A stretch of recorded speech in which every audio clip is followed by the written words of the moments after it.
When we landed in Savannah and headed to Banana Land, we didn't know what to expect, but we spent the day having the best time. With owners Emily and Jesse Cole, you know Jesse, the dude with the yellow tux, players entertained with their beautiful personalities and dazzled with their gloves and their bats. No wonder why they're selling out stadiums. The Savannah Bananas are simply the best. They're wildly entertaining. They're baseball meets circus experience that blends sports with showmanship. They reinvented the traditional game of baseball by creating Banana Ball. It's faster, and it's a fan-first version of the sport with unique rules, dancing players, and nonstop crowd engagement. It's more than just the Harlem Globetrotters of baseball. It's competition at its highest. It's part athleticism, part theater, but 100% fun. First time ever doing an interview up here. This is new, guys. I like doing things. Never been up here before. This is good. For us. You don't mess around. Looks good. You guys have fun? Man, we had a great That was time. amazing, man. It was really amazing. Thank you so awesome. much, boss man. A couple of first timers like yourself, man. And what do How you many think- yellow what you suits sta- do we have? I got 9. But imagine this with 80,000 on. It's a different world. Hold up, limitless. Take a stomach cap, pinning it. I fought the head to witness it. Get my people feeling militant. Way I'm feeling, get me up. On a mission, get me up.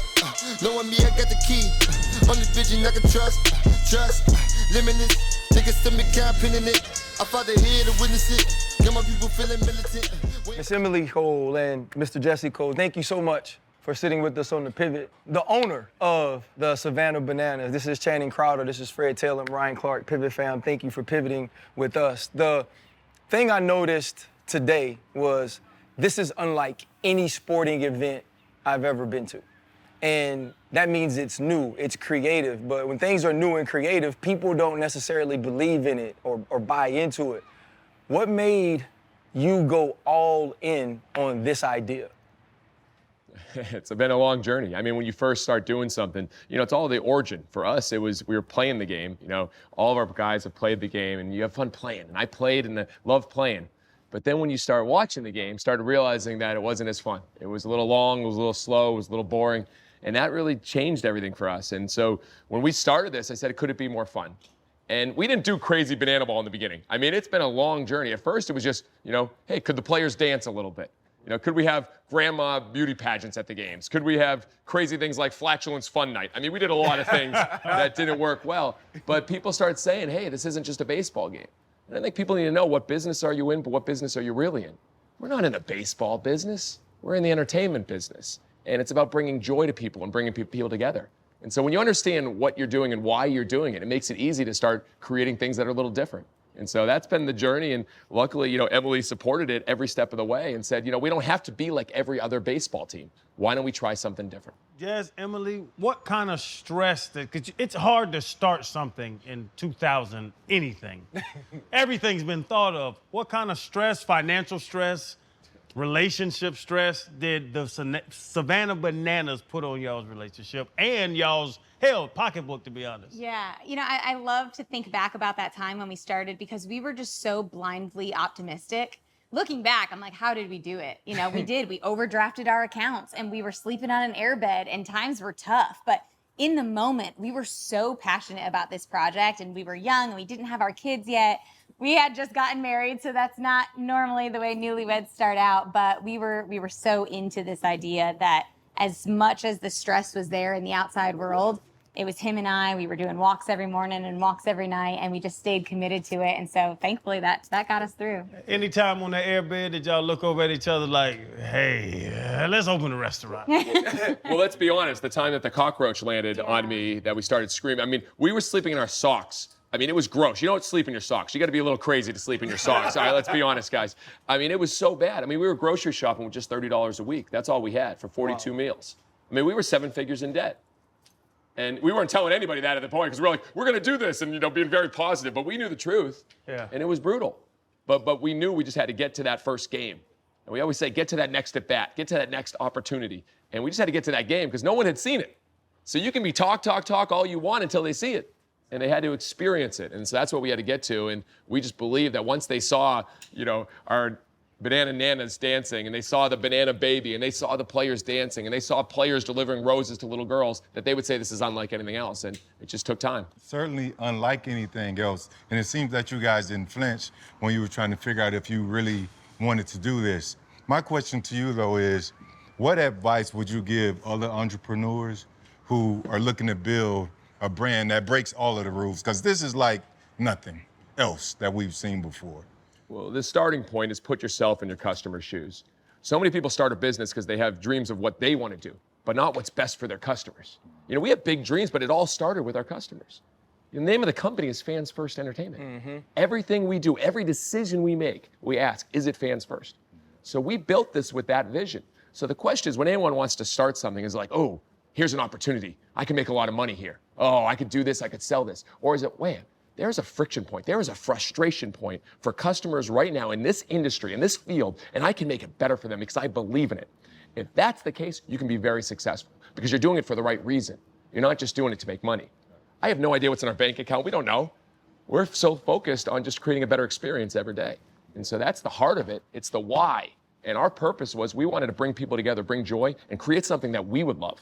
Every day we want to be out here and we want to have the time of your life. If you do something you love, there's going to be other people that love it as well. Yeah, and talk about consistency a little bit. Little Birdie said, when you show up, it's like the very first time, every single time. Like, where do you get that energy from, that sort of grind? Well, I think Emily has helped guide that in many ways. I mean, she always said every game is someone's first game. And so that's the mindset that she's helped instill in all of us, that we think every day, every game is someone's first game. How do we bring that? And, you know, we've done 300 plus games here. We've done hundreds of games all over, but there's people coming for the first time. How are we going to bring that energy, bring that joy? Like you guys, never seen a game before. Yeah. You know, we've done hundreds of these, but we got to make sure that we bring that passion because you guys deserve it. You're the fans.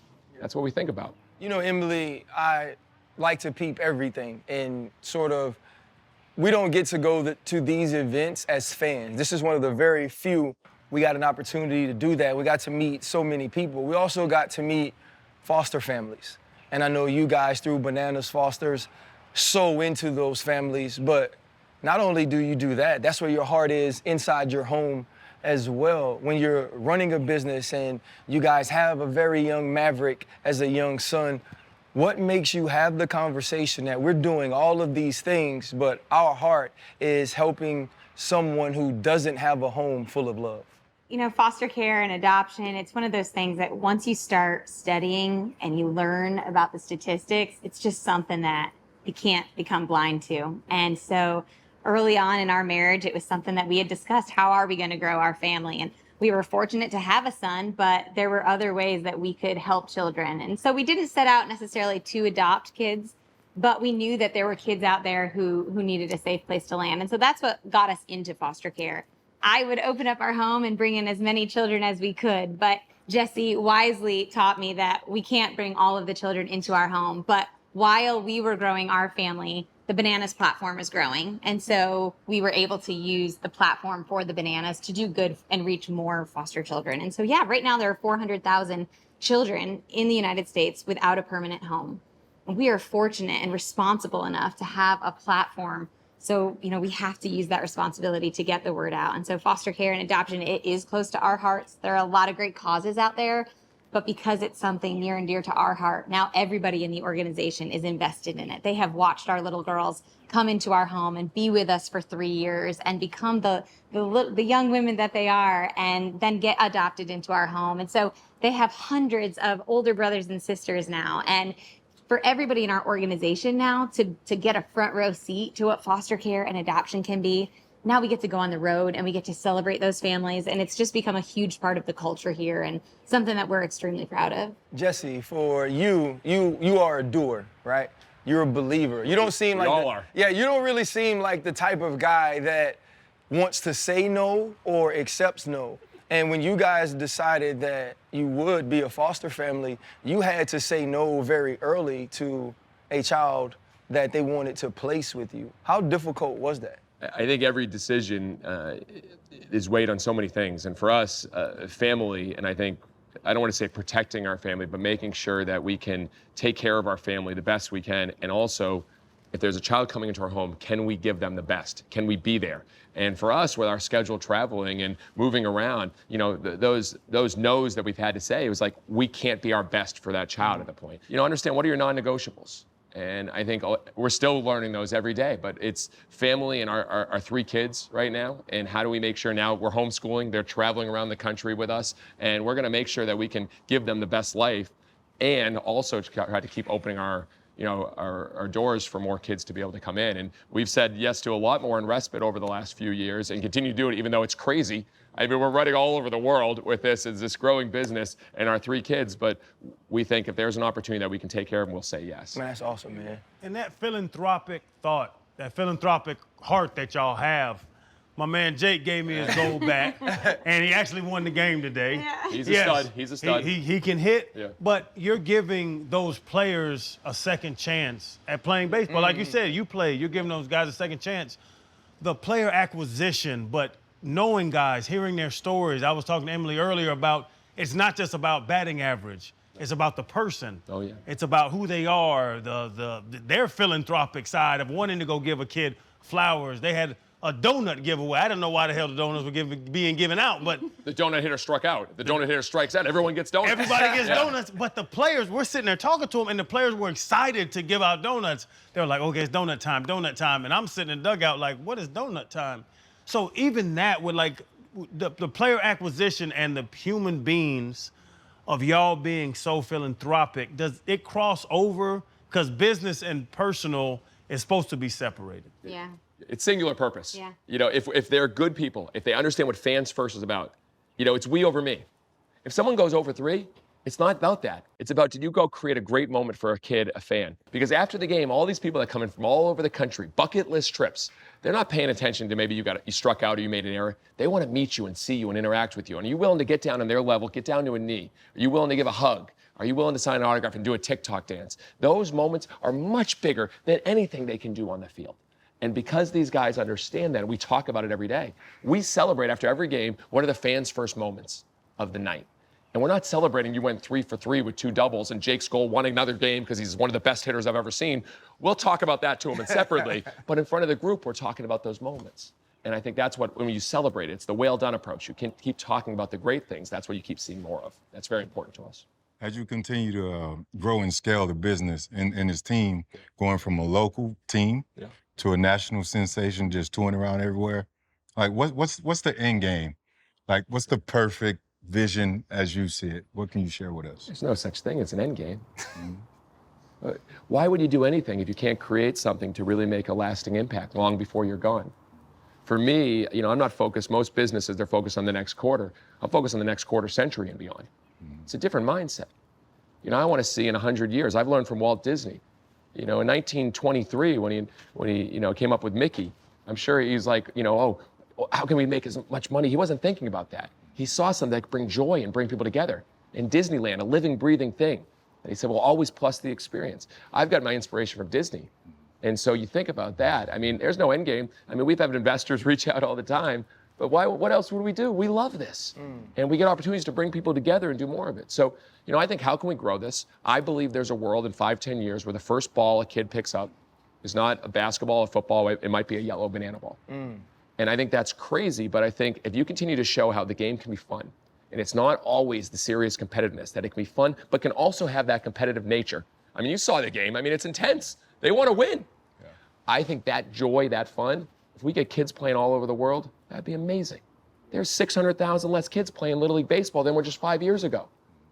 Why can't we get more kids playing? So I think about that. I think about the joy we can bring. For me, it's seeing you run around the studio I work in very often with Dan Orlovsky and realizing that you guys are going to be in NFL stadiums and major league stadiums. You've already been to Clemson. You've been in Raymond James.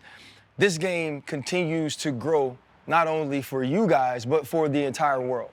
You'll be in Tennessee at the Titan Stadium this upcoming week.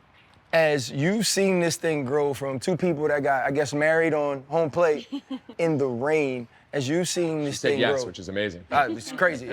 And she keeps saying yes every day, as you do.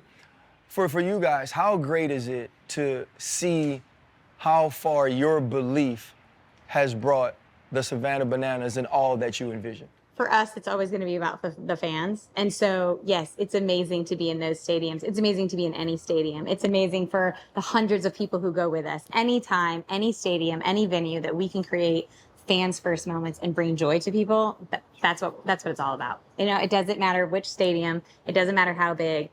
5,000 people here, 75,000 people there. Every single day, we are just showing up and being our authentic selves and trying to create joy in the world, and that's what it means. Walt Disney said it's kind of fun to do the impossible, and I think that's an exciting thing, to do things that people said could never be done.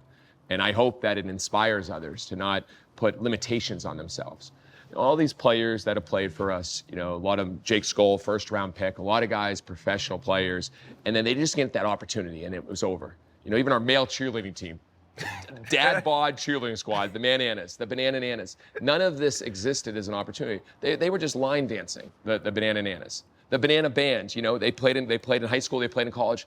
But now, think about what they all get to do and we get to do together. Performing in front of 75,000 people, performing in football stadiums, performing in places in the next few years that people never imagined. I think if we can show anybody that there's no such thing as a limitation, that they can dream big and just keep doing things that they love and have that passion behind it, hopefully it inspires other people to do the same. And I think there's a ripple effect. So belief is everything, but it's, are you willing to step out there and not be afraid of failing? Because we failed every step of the way. People don't realize, but people aren't talking about the failures from 5, 6, 7 years ago. They talk about your hits. The question is, are you willing to keep coming up to bat? So we're going to keep trying things, keep doing new things, and hopefully showing other people what can be done when you're not afraid of doing something no one else has ever done before. Jay, you said how people from around the world come to see the Savannah Bananas. Does Savannah show y'all the respect it is? Because I'm from Atlanta, I know where Savannah was, but I know it's some people that watch and they're like, where the hell Savannah? Like, does Savannah show you the love they should for putting it on the map? Yeah, Savannah is home for a lot of people. I will say in the beginning, when it first started, there were a lot of naysayers here. The name Savannah Bananas was not popular at all, but I'm grateful that the community of Savannah has come around us and is very proud, I think, to have us here. Was it just the play on words? Was there anything other than banana? Was there There were a lot of stories. Savannah squirrels? Yeah. There were a lot of stories. People started saying, I heard that it's the third biggest port of bananas. We're like, yep, sure it is. Yeah, of course it is. There were a lot of, I think we looked at what the brand could be to be fun. Like, to think about a mascot named Split and Go Bananas and the Banana Nanas and the Mananas and Can't Stop the Peeling and Banana in the Pants and all the ideas, the things that we did. You got to see bigger. You got to see bigger. And we saw bigger of what it could be. And obviously it was a suggestion from a fan. A fan suggested and we were like, all right. And we needed attention back then. We had sold only a handful of tickets. I mean, that's when we were sleeping on an airbed. We needed something to create attention. And it did, just there wasn't great attention in the beginning. We always ask our guests, what's their biggest pivot? It's the moment you can look back on and say, with this happening to or for me, or if this moment didn't happen, we wouldn't be who we are today. You start.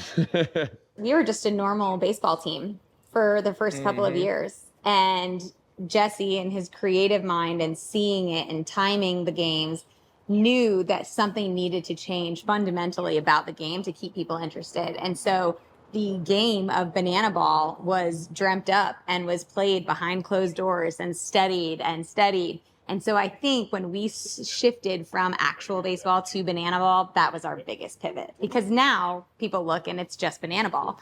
But we almost didn't become banana ball. It was almost just baseball, but with a fun twist. There are teams doing that. So I think our biggest pivot is switching to banana ball. I want to lean in on that. Think about it. We were so fortunate. We were selling out every single game, playing traditional baseball. We were winning back-to-back championships. The business was tremendous. We were doing things, that were very special. But what we saw by going back to our roots and putting ourselves in our fans' shoes and seeing that it was traditional baseball and fans were still leaving games early. Even with all the entertainment, there was a fundamental problem with the game because we could entertain like crazy, but the game was still too long, 2.5, 3 hours. And we said, no one is asking for this, but what's the future? What does our future fan want? What is the fan that hasn't even come yet because it's still traditional baseball? We were criticized. We lost a lot of fans at the beginning there. We had people say, this is wrong. You can't do this. But I believe if you're not getting criticized, sometimes you're playing it too safe. The only people that get criticized are the people that actually go out and do things. And so we had to do it, and it was messy. The first games of banana ball weren't like what you saw today. It was chaos, because you're inventing something. and you had to be able to get through that messy to get to the great. So that pivot changed everything because we're willing to go with our intuition and what we believe. If we were a fan, we would love it, not 1 year, 2 years, 5 years, 10 years, 20 years, and beyond. That was what we were thinking. You know, you mentioned, what was it, flagellants? Flagellants. That was like the whoopee Okay. cushions. Yes. Or whatever it was. And then finally you get to, you know, someone loses a family member in Afghanistan and you, on your field, show them remembrance and show them love and appreciation for what they've done. And it felt like that was those moments that allowed you guys to find your yellow suit. What can you say about the people that put in work every single day along with you here that, man, this felt like family today. Everybody we walked up to, every room we were in, everything we asked for, anything we talked about, there was so much pride in everything that they did, down to the Reggie aid that, you know, the Bananas drink. What can you say about all the people that pour into what this has become? The culture is so intentional. That is the magic piece of all of this. We would be nothing without it. And I truly believe that. We put so much intentionality into our hiring and into who we are bringing in here. We are looking for the best humans to be here because we all continuously raise the bar and bring each other up. And when you're surrounded by a sphere of influence that is extremely positive, and they are A players, and they are people who are setting new bars and setting new standards, I mean, the limit is the moon. And that's what we truly believe. And so we are so intentional about that culture. It means a lot that you noticed it because we care about that so much. Yeah. It all comes down to care factor. And it starts at the top, and I'm not looking at myself, I'm looking at her.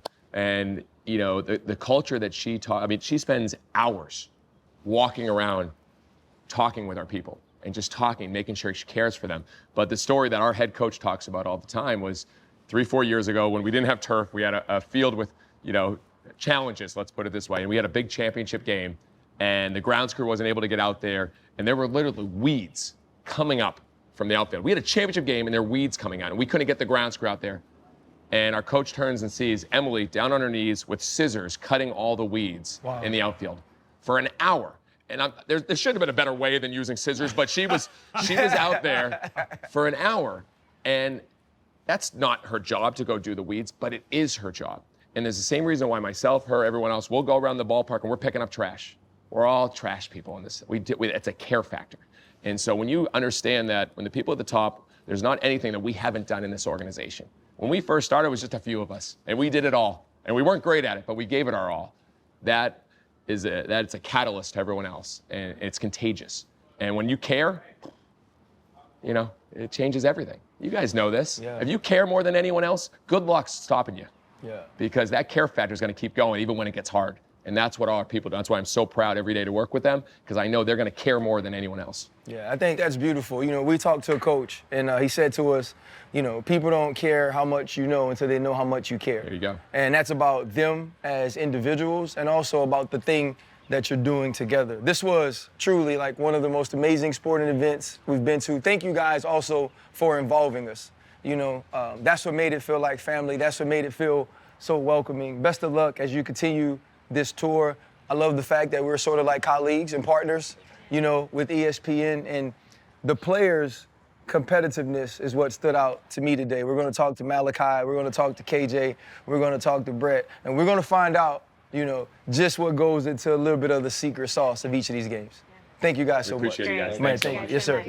It's my guy right here. Yeah. You know what I'm saying? I've been ready. Y'all tired yet? Yeah. We had a good Oh, time. we hanging in, dog. Long night, You know early how it morning. goes. What's up, baby? You know how it goes. I'm emotionally stressed. I feel you. Everything's These stressed. games are crazy, bro. Oh, yeah. A lot of stimulation. Yes, Yeah. yes. That's right. KJ, Kyle, Jackson, bro. Yes, sir. I'm gonna say this, right? You know, they sent me a little list of the people that was gonna be on the show, and the thing it says, fastest rising star, both on and off the field.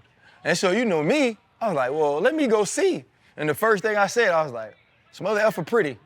I was like, I don't know if he's athletic at all. I said, but he is pretty. Is he handsome or pretty? He's pretty. I'll take handsome. I appreciate it, but I'll take that. I think I'll take that instead. Hey, Chan, they don't let you run out with the little girl and slide and all that You know what I mean? If you ugly. They don't get a baby to the ugly dude. Nah. And I say all that and I'm joking. Bro, I want to go back to your back surgery though, Yeah. right? I want to go back to not ever knowing if you could do the thing you wanted to do more than anything. Yeah. Take me back to laying in that bed, taking that picture at that age with all those question marks.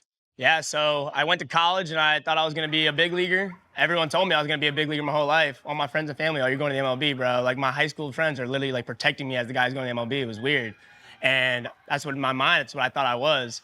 I'm messing around with my friends in my apartment, innocent fun, just having a good time, mini hoops up. I go to jump and dunk on one of my boys, takes my legs out, cracked my face off the counter, seeing white, didn't know what was going on. I just am reacting. I just see blood on my face. I don't know what's going on. I get up and look in the mirror. I got like a cut on my face. I'm like, oh, darn. I'm like, nah, I ain't gonna be pretty. I'm like, y'all messing me up. I'm like, this ain't cool.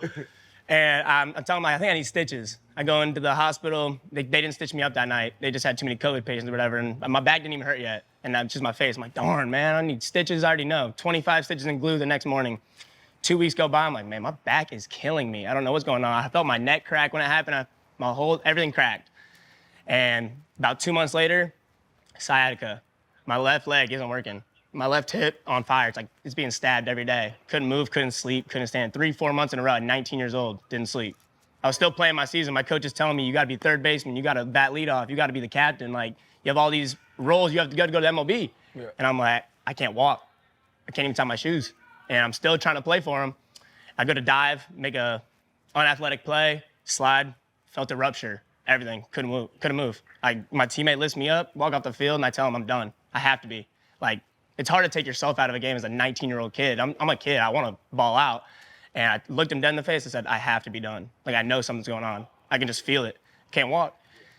They tell me, yeah, you have a ruptured L4, L5 disc, and you might never be the same, but we're gonna take it out. We're gonna have a surgery. And I'm freaking out. I already signed my contract to go to the Cape Cod League. I'm already ready. I'm trying to go to the MLB. And they tell me, yeah, you're gonna have this surgery on June 10th and you're bedridden for a whole month. Can't walk, can't get up. And I'm a kid. Just turned 20 years old a couple weeks before my surgery, and I'm stuck in bed with no one to visit me. My teammates are all playing summer ball. My family's in Toledo, and I'm in Cleveland at Kent State, and no one's visiting me. I'm just alone in the bed, just fighting it. And I'm supposed to be doing all this and doing all that, being a big name for myself. So that was like a really pivotal moment for me to go from thinking you're gonna be the talk of the town your whole life to I might never jump again. I might never walk again. And I was the athletic football, basketball, baseball, all state. I thought I was gonna be the guy, and everything stripped away within one innocent night, just trying to have fun with my boys. Wow. Crazy. Yeah. And the what ifs of that, does that still get to you? It did. It did for a long time, I'm telling you. Like 6 months after that, I was beating myself up, man. Y'all should have seen me 3 months. Like, I was like that. In high school, y'all couldn't have messed with me.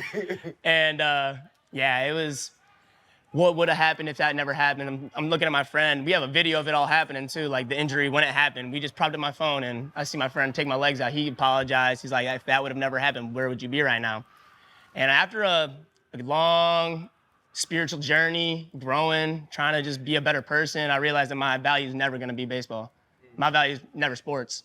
I was blessed to be good at sports and athletic ability and all of these attributes to shine and be a light for people to see. But it's never about sports. Being athletic is cool, and that's what I tell people. Like, athleticism's cool, baseball can be cool, but athleticism's cool. You can just appreciate it, but that's not who I am. And who I am is trying to be a light for someone, trying to be a role model. I'm a young kid, but I still view myself as a role model for someone. I don't know who it is, but someone can view me as a role model and be that light for them. So that was what I took away from it the most. I needed it.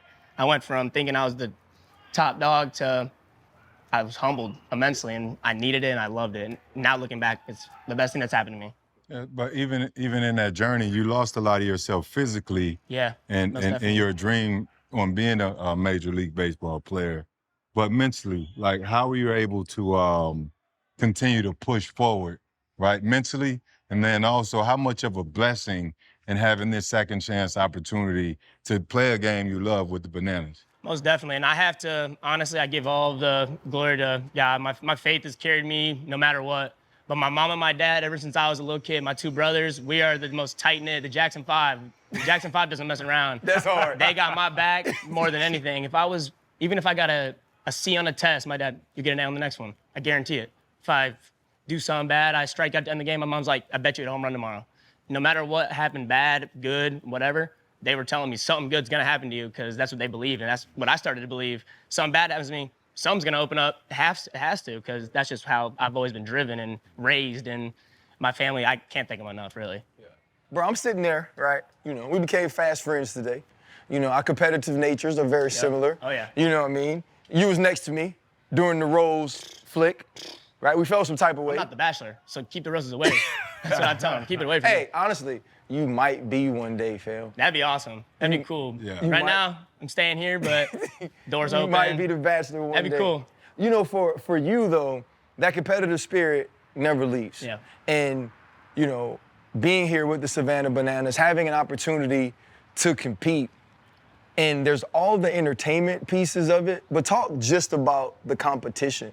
Yeah. How much influence does winning each and every day, playing well each and every day, have on how you approach walking into this arena, this stadium? And kind of what you were saying, the second chance, like every day being able to compete, it feels like a second chance for me. And every day is a second chance. If I messed up yesterday, like I was just telling you, tomorrow's gonna be a good day. Like I know it is. So winning a game is cool, but being a high-level competitor with being a good dude off the field, for me, being able to be pretty and gritty. I wanna be able to smile and put up a 13 pitch at bat and hit a single. I wanna hit a home run and I wanna Hulk out. Yeah. Because, you know, me, I'm competitive. I want to bat flip. I want to do backflips and all that. But there comes a time and a place where your work and your competitiveness is going to have to be separate from what actually happens on the field. Yeah. So your results, that's all just going to happen naturally. But your competitiveness is going to happen life. Yeah. That's just me every day. Yeah. You want to jump up and down, so you jump tired, I'll do it.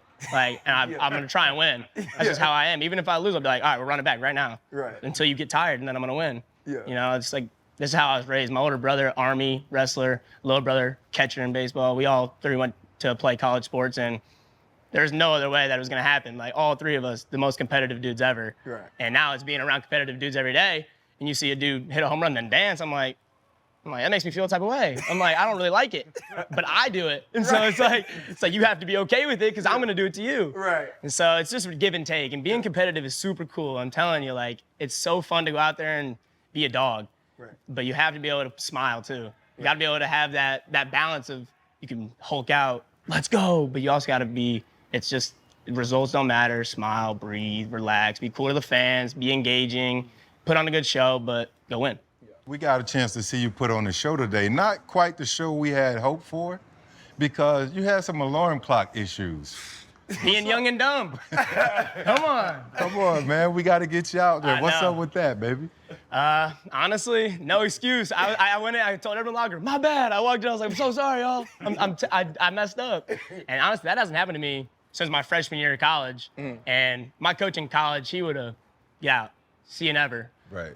I'll see you in a week. You're suspended indefinitely. And my coach here just told me, hey, look, you were gonna bat second. You were gonna have a day to put on a good show, but you're gonna have to sit here, be a good teammate, and stay ready. Yeah. Which, honestly, I don't really mind because staying ready is cool because you're just gonna have a moment and you don't have to worry about what happened before. It's just, all right, now. Yeah. I don't have to think about what's gonna happen, when I'm going in, when this, they're just gonna tell me when I'm gonna go. And I usually tell Sam, I tell all the guys, I'm like, just press play. I'm like, I got you, just press play. I'll go. RC talked about The Bachelor. I don't see a ring on your finger, so I can ask this question. Yeah. Because us as NFL players, you know, professional athletes, Yeah. the women, you look a little better when you're a professional athlete. As a Savannah Banana and you're in Savannah, can you go to the, you know, at the bars, are people like, damn, there's an advantage There's an advantage. to be the way you look in Savannah playing for the Bananas. There's an advantage to everything. And honestly, I usually tell people I'm cooler when I'm sober. I'm cooler when you meet me in person. You're not going to get the best out of me when you get me in a big crowd. And when you're trying to, like, make me feel good, you're trying to build me with confidence, tell me I look good. I'm not a big fan of all that. That's not really how you fill my cup up. Yeah. I get filled up by good interactions, good energy, good vibes. Like, I'm not necessarily looking for the hottest girl ever. I'm looking for someone who's gonna fit my personality, fit what I'm doing, my brand, and my life ultimately, what's gonna propel me forward in the future. But I mean, there's advantages to everything. So you gotta get a bad one, bro. You got the pretty eyes and the little hair fluffies and. Matter of time. It's a matter of time. I'll tell you now, it's a matter of time. Hey, KJ, man, I was talking to you earlier and I was saying, hey, look, as this game grows, as the Savannah Bananas grow as an organization, like you guys can utilize that to continue to grow your brand as well. As with anything in professional sports, it starts on the grass. How much thought do you have to put into how you interact with the fans, the things you utilize on social media, the marketing you put into yourself individually to continue to make you one of the people that people show up in stadiums to see and also are going to want to push going forward? Yeah, definitely. So with the fans, it's really about being present. And when I surround myself with the right guys, I always feel more present.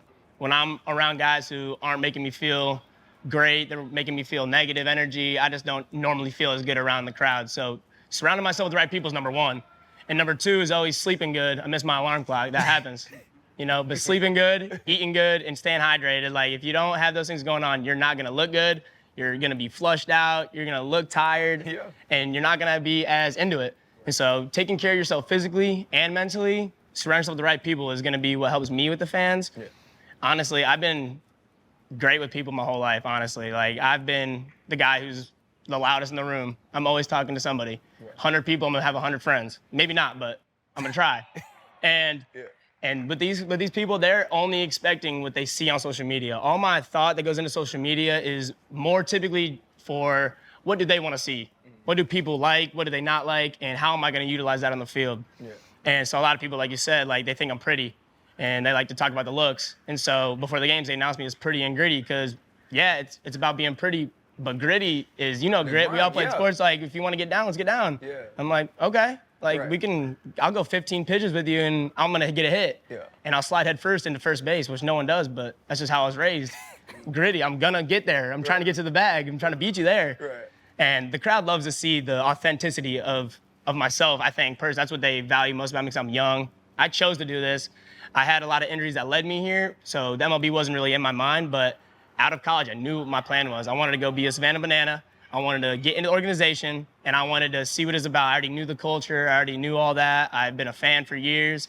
And as soon as I was here, people viewed me as the kid who wanted to do this.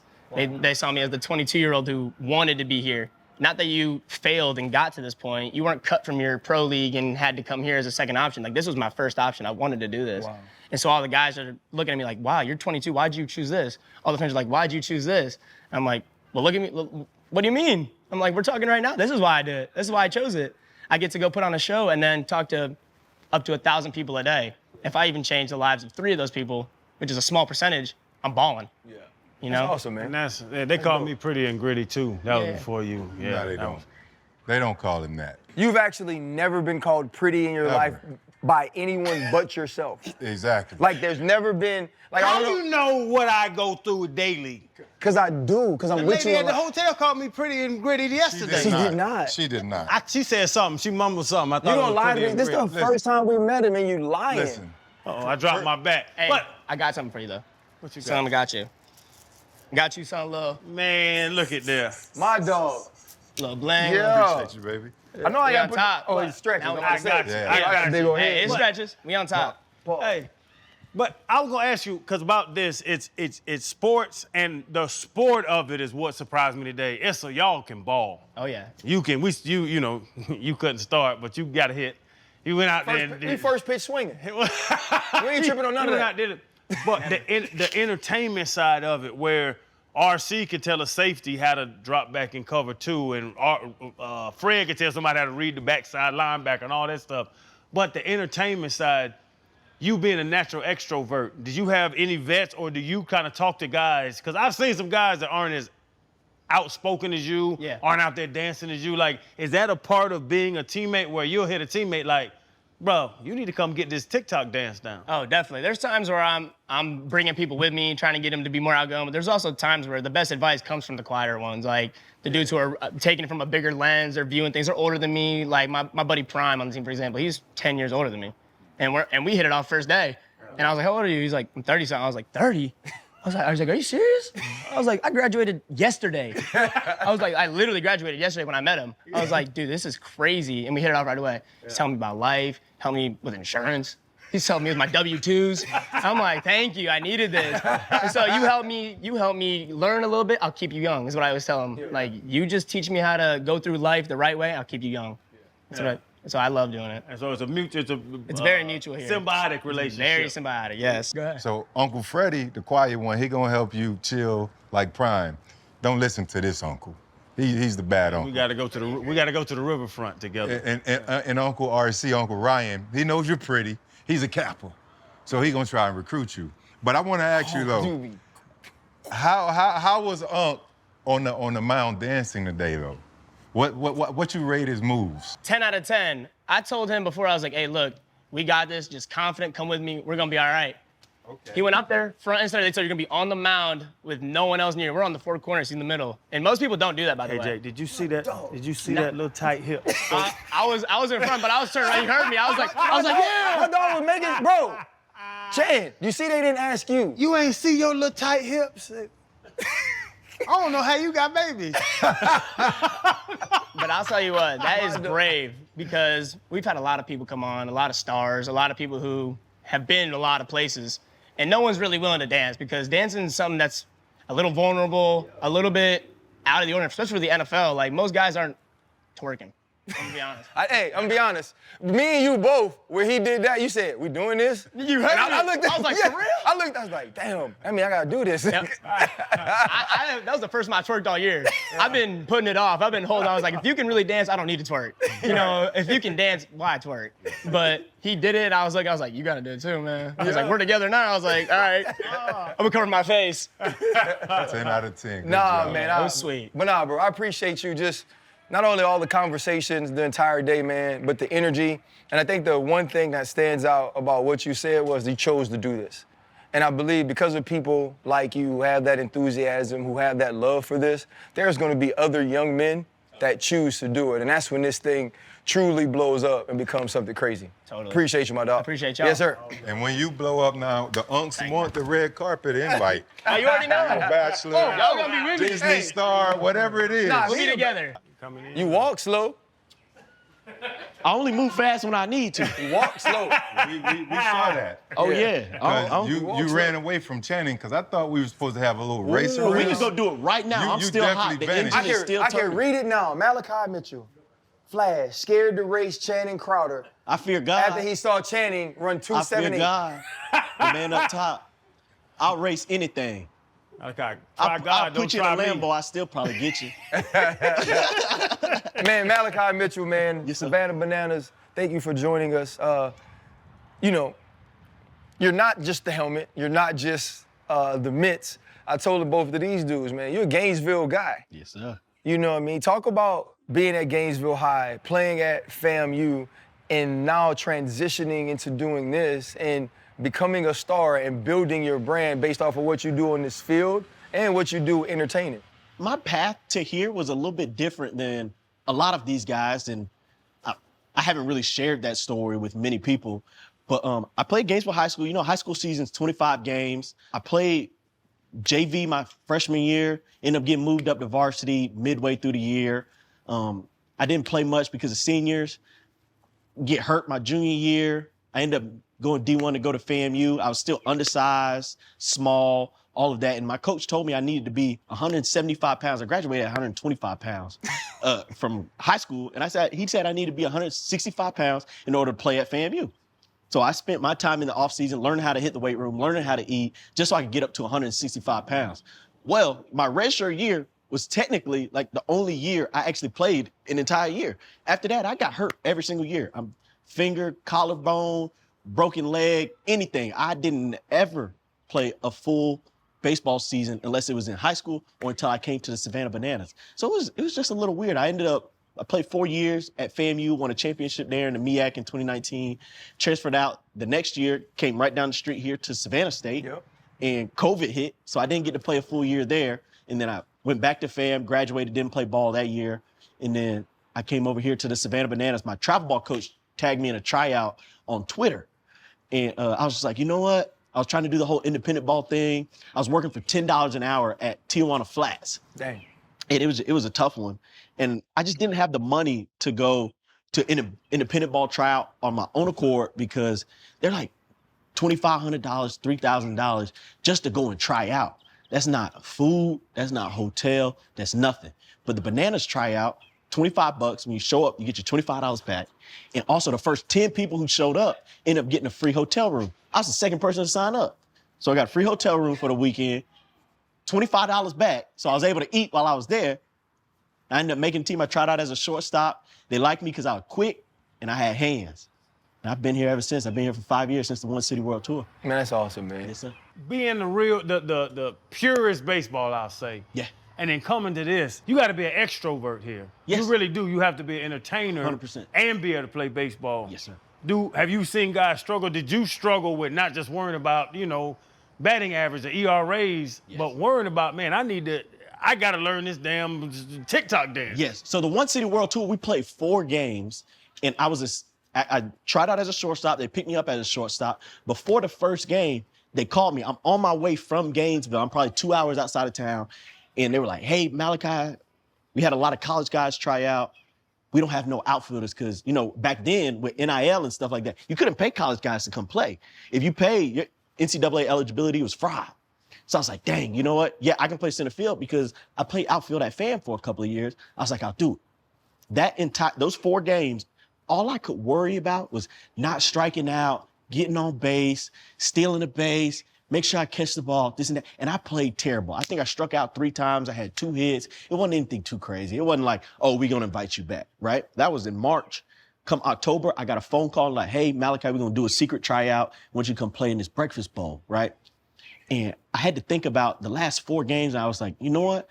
If I'm going to come out here and it's going to be my last time playing ball, I'm going to have the most fun I ever had in my life. I went out there and I just had fun. I ended up batting 450. I hit my first homer ever when I was 21 years old. Wait, when you say ever, is that like? Ever. I mean, Little League, high school, college. I hit my first homer ever at 21 years old playing for the Savannah Bananas. Wow. Just because I was just having fun. I did not care. I said, I'm going to have fun. If it wraps up, it wraps up.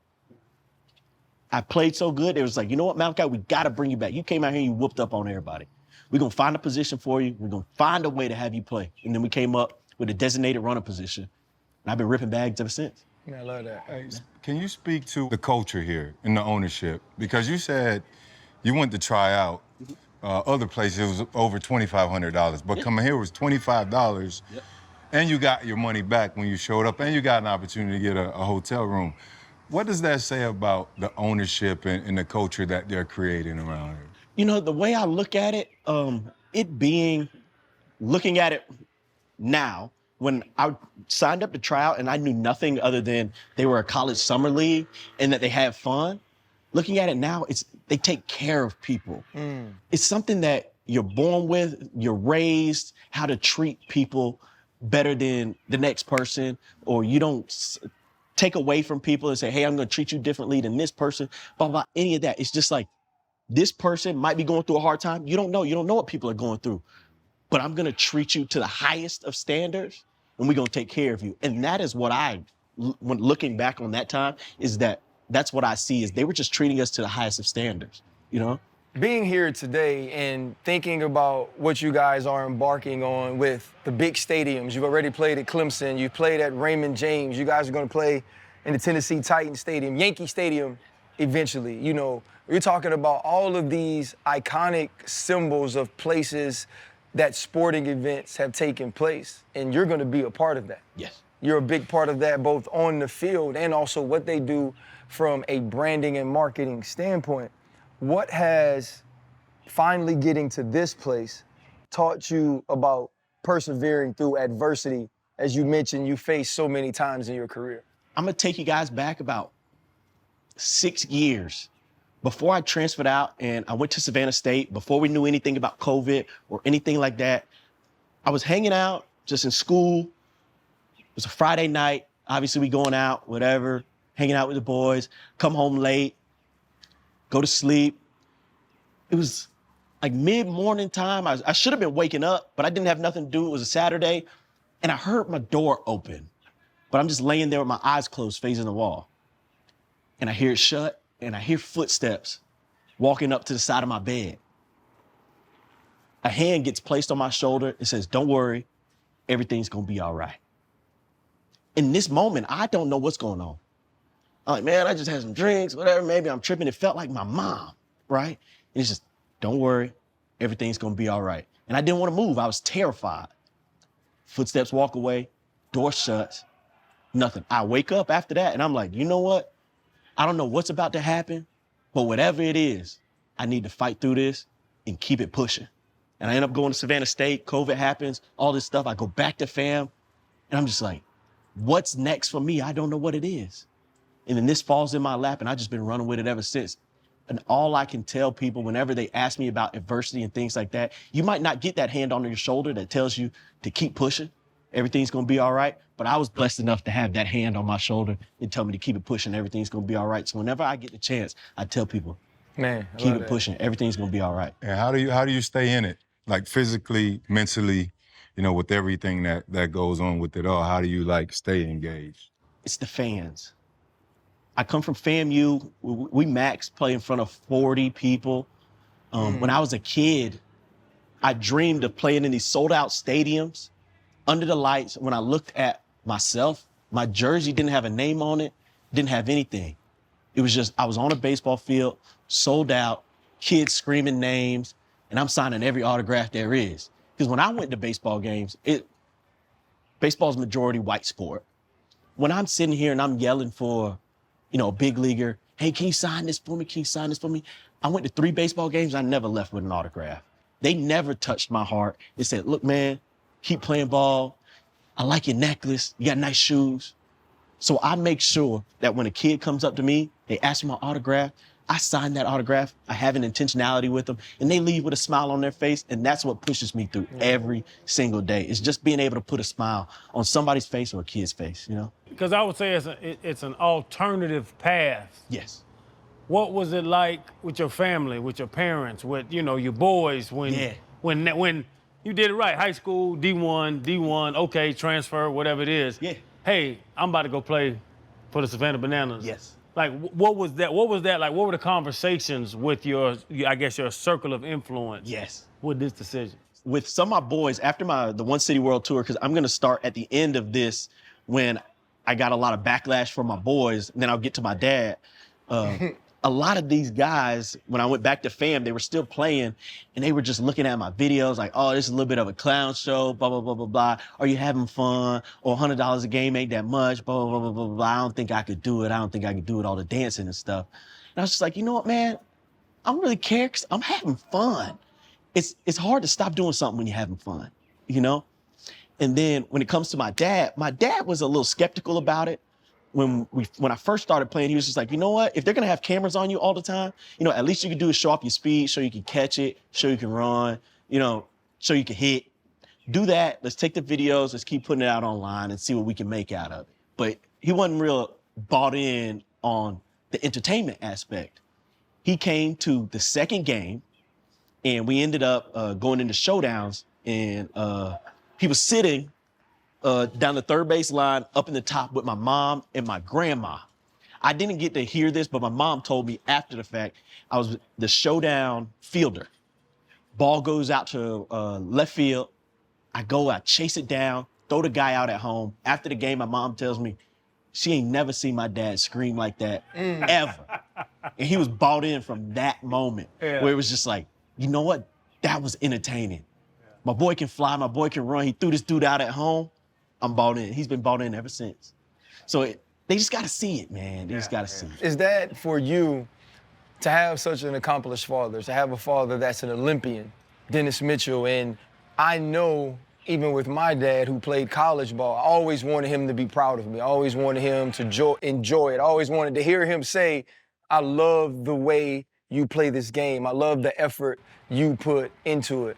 What was that moment like, though, when your mom told you that out here at a Savannah Banana game, you made him jump out of his seat with pride based on the way you approached your job?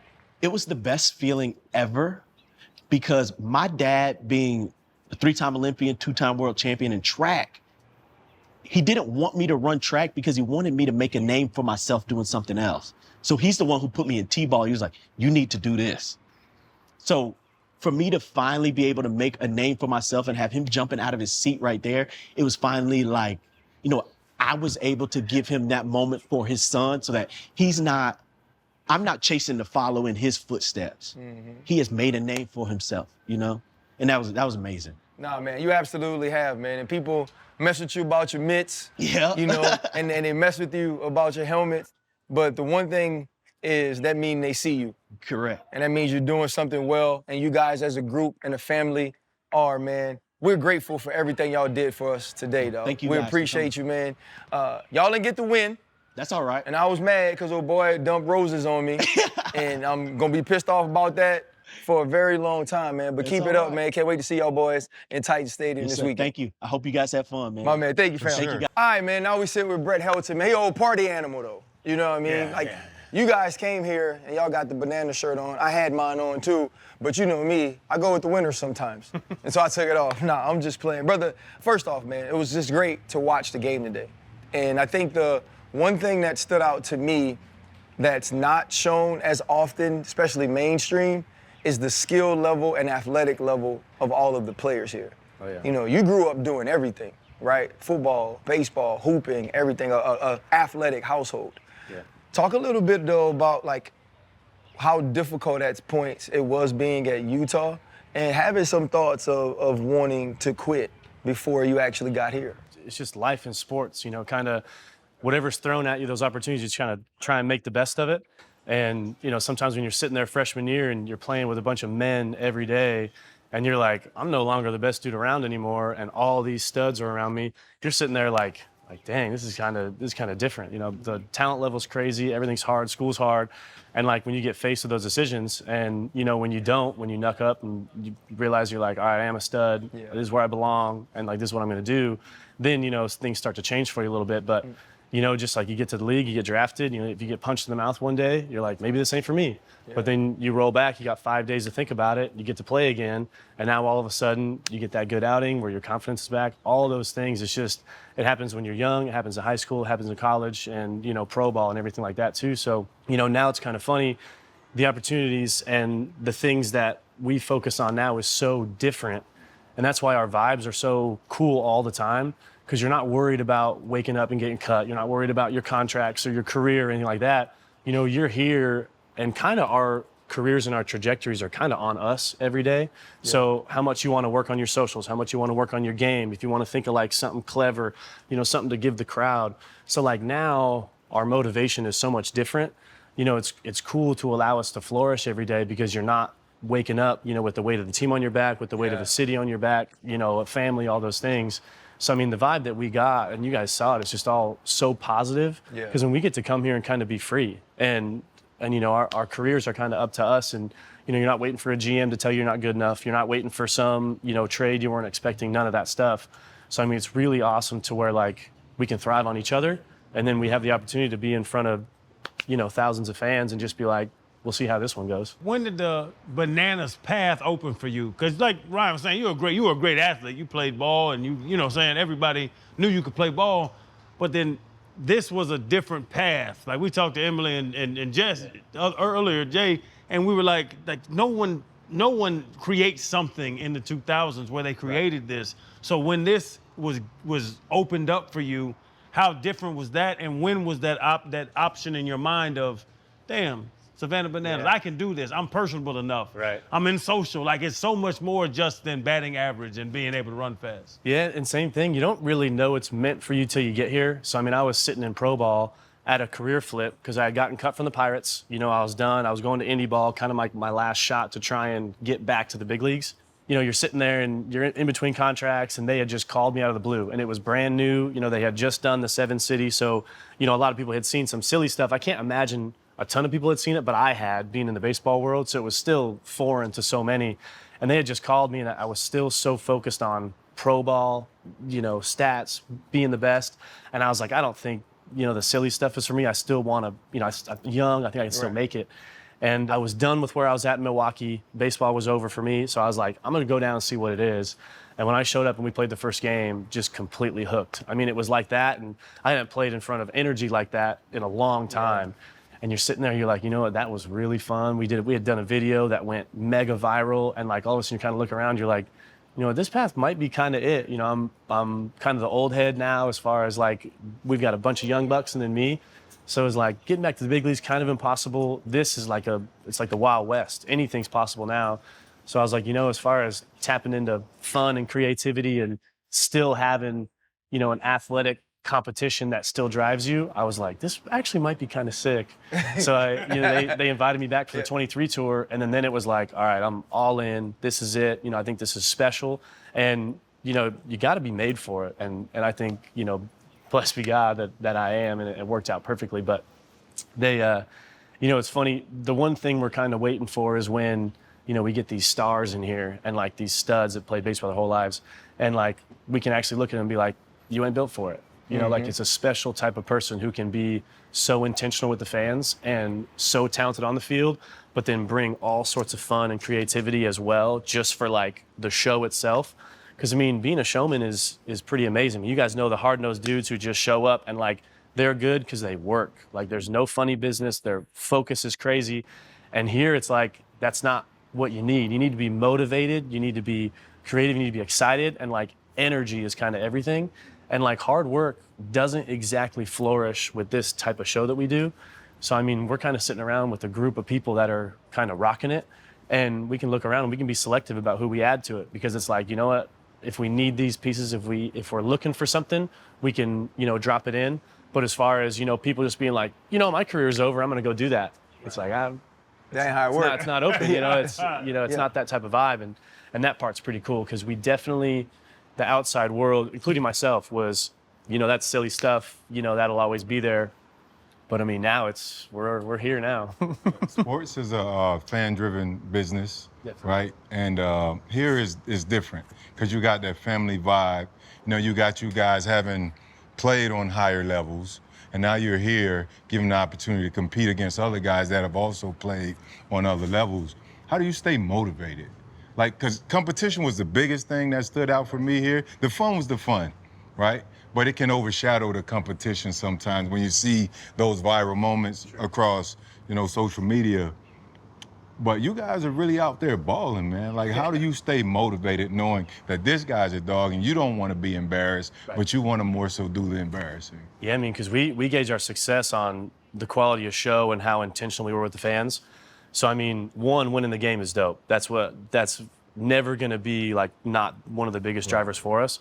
But, I mean, we can roll out here, and if we lose the game, but we can look at them and be like, we outshowed you guys. We outperformed you. The crowd was with us. We can lose a game, but everyone left here, you know, in Party Animals jerseys. So, like, we can kind of sit there and have so many ways of our competition being like, you know, maybe we outplayed you. Maybe we outshined you. You know, maybe we were way more intentional with the fans in the crowd. We signed more autographs. I mean, it's that intentional thing where, like, it's still a competition feel by being like, I want the Party Animals to shine on every front. And, like, we can show up and be like, it doesn't really matter how the game goes. If the show's great and we did as good as we could with our sellies, with our excitement, with our fun, we're sitting there like we can still feel like we balled out even if the game didn't go well. Yeah, I could pitch bad, but if everybody's like, yo, the show was great, everything was phenomenal, you were hilarious, then you're kind of sitting there and that helps your motivation a little bit too. You know, there's days you can show up and depending on what's going on, it's, you know, having that motivation piece. If you didn't bring it, as soon as you show up and you see that first kid sign that first autograph, you know, if you're lazy out of the clubhouse and like you're walking on the field, you look around, it's just loud and full. I mean, the juice is already there. You don't, you know, there's times where we joke around, you know, in pro ball, they're like, if you need music to lift, you know, you don't have the motivation. And it's kind of that thing where, like, if you show up without the juice, you're going to get it immediately from the fans because they've been waiting in line. They've been waiting for us to show up forever. And, like, they're so excited, it's impossible not to just get it naturally. And, you know, as soon as that game's going, we're in. Brett, like, I think, I'm going to be honest, coming in here and not knowing until I started to study, I was expecting Harlem Globetrotters on the diamond. It's not that at all. From a skill level, but also competition level, like this isn't scripted. But everything, because Savannah Bananas were like the inception, the origin, everything does seem sort of that, okay, it's leaning that way. And so I expected you guys to be like the villains, the enemies, right? You kind of been whipping them lately. And and there's a lot of people that come here to see the party animals as well. How much pride do you guys take in that this is an entire show that's about all the athletes and all the entertainers that take part in it? It's cool being in early because the guys that have been around, like myself, it feels like we built this to where it is because the party animals weren't supposed to be anything other than just a show accomplice. We were Y'all ain't just go watch the generals. Yeah, that was it. We were just here to make them better and give them an opportunity to do something special. And like, the more creative we got, the better we got, the more better guys we got. Now all of a sudden we have our own show. And so like it's completely different than their completely different vibe. So it's fun knowing that we can show up here and like we're bringing our own fans now because we're not just, we're not the accomplice. We are something. And I think we're something special. And it is really cool seeing what type of fans are our fans and what type of fans are their fans. And, at times it kind of follows that, bad boys vibe, which is really cool for us. And, we started as the underdog, and now you can look around, it's like, we're not the underdog, and being the away team it's definitely the deck stacked because like the way we play, home field advantage is definitely there, but we can show up here, bad boys underdog, that's not it anymore, I love it. we're doing our own thing. Y'all are both teams, the party animals and the bananas are here throughout the season. Y'all play each other a lot. Yeah. It ain't no beef? Y'all walk into the same parking lot, big dog. Like Locker man, room, yeah. We saw a dude get hit early. You hit me with that damn baseball 85? Man, I gotta see you down here in this pine straw. Yeah. Like, is there any beef between the two? Yeah, I mean, it's competition. That's like what we do, and our bragging rights come from so many different avenues that, being stoked about a video that went viral is something, but when someone hits a home run off me, that's different. That hurts. You're happy for your boys when they do something really cool, kind of off the field, but it hurts when they punch you in the mouth and then they dance in your face. You're like, you get that in there. But I mean, overall, we know that it's not about us. We know that the show is what matters. And so like, you can still a little bit where you're like, all right, the home run was pretty dope. The celly was pretty dope, but that competition doesn't leave, and it can't. We'll be in, guys are fired up. You see some bat slam, you see some frustrations build, you see guys kind of lose it once in a while. And again, I think that's the beauty of it because, that's natural. You can't hide it. And guys are mic'd up, you got to cut the mics off sometimes. And without that, I think people would fall into the scripted thing. And one of my favorite things is when people like you show up and they say, we think it's a show, and they're like, this is actually a competition. And because you can feel it, you see the dudes act naturally according to what happened, and you're like, what, that's actually pretty legit. And when you see someone miss a trick play, it's not all easy. Right. Someone's trying to do a backflip out there, we post the cool stuff, but when you miss it, people are like, holy cow, they actually like are taking some risks out here. And so like, it's not. So again, you can be playing great, banana ball gets you, a crazy trick play gets you. We have something planned as far as something no one's seen before. KJ's amazing at bringing out these insane trick plays no one tried before. So you'll see him hit the ball, and you're like, is he gonna do it? Is he gonna try it? You can do the safe thing, or you can do the crazy thing. And that's the stuff that we get real excited about. And but yeah, we walk to the cars together, we get on the planes together, we're in the locker room together, and we know that this is like a different type of brotherhood. So we don't hold on to any of those feelings at all so far. And nothing's ever boiled over. And I don't think that it will, because it's really not that vibe, but you can't get rid of what's inside of you. I'm gonna be honest, oh boy, when he hit that home run, I was on the banana side, he poured some of the rose petals on me, and it felt like Steelers Ravens all over again. You know what I'm saying? Like, I'm looking at the boys on my side like, say, bro, we gotta do something. I know. We as a team Yep. gotta do something. My man, I had Prince Hakeem in me. You know what I mean? I didn't like it. Oh yeah. Yo, Brett, did you think you was gonna pull up to work today, man, and see a former NFL linebacker, 6'3", 250, and some pink Daisy Duke? And we always wonder too, because like we get these amazing people in, so talented, so famous, and like we hope that they kind of like dive in. Some people are a little bit shyer, they kind of hang around the side. But as soon as we knew you guys were coming, we knew there wasn't going to be any of that. You guys were going to dive in with us and be excited and bring that juice. And like, but I didn't expect to see the big fans out there, and that made it a little bit better. Are you about to I show? got my Jake Cole back. I you got don't see the legs? Good then. I'm repping, baby. You are, baby. Party animals, dog. Come on. I'm repping, baby. Let's go. Hey, I'm gonna say this, bro. The amount of atrophy on your thighs, your quadriceps. You know there's supposed to be 4 muscles in them. That is not 4 I muscles. got duo quads. Yeah. Duoceps. Duoceps. I got duoceps. two muscles. That's 17 knee surgeries, B. Yeah. We were talking about that? Yeah. Crazy. 17 knee surgeries. Imagine putting those on back in the day, filling a hole. For you, man, because I know you guys will be at LSU coming up. I'm excited about that. I'm 20 minutes away. You know, I'll see if I can get some tickets. I'll see if I can figure it out. You know, what is, though, for you, the most exciting part about not only what you guys have built and are building with the Party Animals, but like you said, this is an entire brotherhood. What's the most exciting part about the entire brotherhood of what the Savannah Bananas are? The cool part is no matter what we're doing, it's so many different things because, like, you got that childhood dream that's every day, playing in front of thousands, you know, doing what we love. That's like a given. But then you got, you know, that excitement of bringing something brand new to somebody because they're going to show up here with all these expectations about just kind of what they've seen or heard. And we get to bring that to them, and then we're bringing it to them in a totally new thing. So this ain't baseball, this ain't a show, it's not Broadway, but it's kind of a mix of all those. So taking something that we're proud of and we built into this, giving that to somebody is definitely the most proud that we are for sure. You know, I got a bar at home.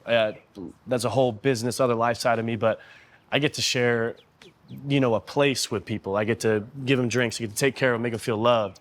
And that's cool because, like, that's individually something special, but doing something of this size with this many people all involved and being able to give that is just completely different. I mean, it's so unique, and I love knowing that people are coming in, not having any idea what it's going to be, and just like hoping they'll see some dancing, hoping to see a little baseball, and we just like got this little gift-wrapped experience for them that you cannot replicate, you know, any other way.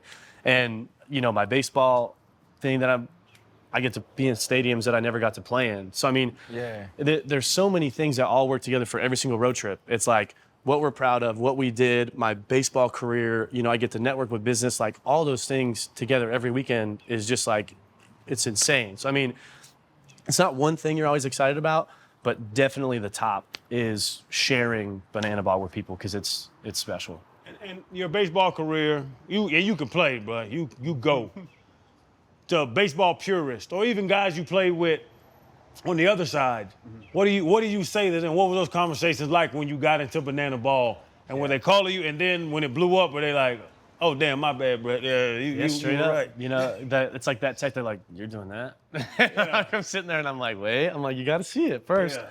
But for the purists, you know, like, that's the coolest thing about it. It's not baseball.